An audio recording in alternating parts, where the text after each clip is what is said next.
কাৰণ কুৰানৰ মতেতো এইবোৰ কথা মতে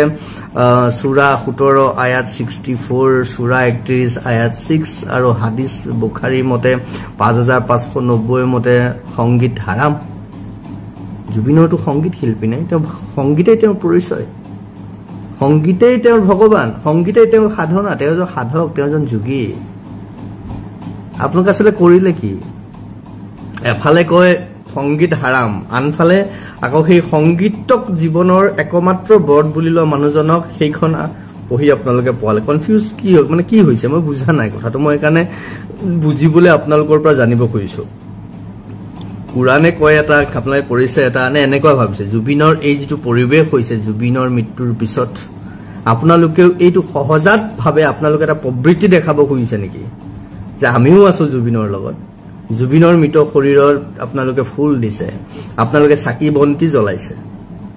আপোনালোকৰ ইছলামত হাৰাম আমি ভাল পাইছো কিন্তু কাৰণ আপোনালোকে একো নহলেও সেৱা কৰিছে পূজা কৰিছে শ্ৰদ্ধাঞ্জলি জ্ঞাপন কৰিছে হেডছ অফ ভাল পাইছো সদায় কৰিবনে এতিয়াৰ পৰা আমাৰ মন্দিৰবিলাক নাভাঙো বুলি ক'ব পাৰিবনে কাৰণ মন্দিৰত আমি তেনেকৈ পূজা কৰো সেৱা কৰো চাকি জ্বলাও আমি আপোনালোকক ধন্যবাদ দিছো যে আপোনালোকে নতুন পৰম্পৰা আৰম্ভ কৰিছে জুবিন গাৰ্গ কোন হয় কি হয় কেনেকুৱা হয় হেতু সকলোৱে দেখিছো সকলোৱে জানিছো সকলোৱে বুজিছো কিন্তু আপোনালোকে আপোনালোকৰ যেটো পৰিপন্থী বুলি কয়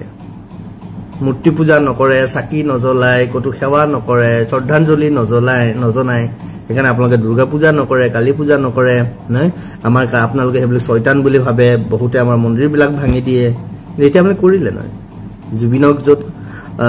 খৰি দিয়া হল যত দা সৎকাৰ কৰা হল তাত আপোনালোকে চাকি জ্বলাইছে বন্তি জ্বলাইছে ধূপ জ্বলাইছে সেৱা কৰিছে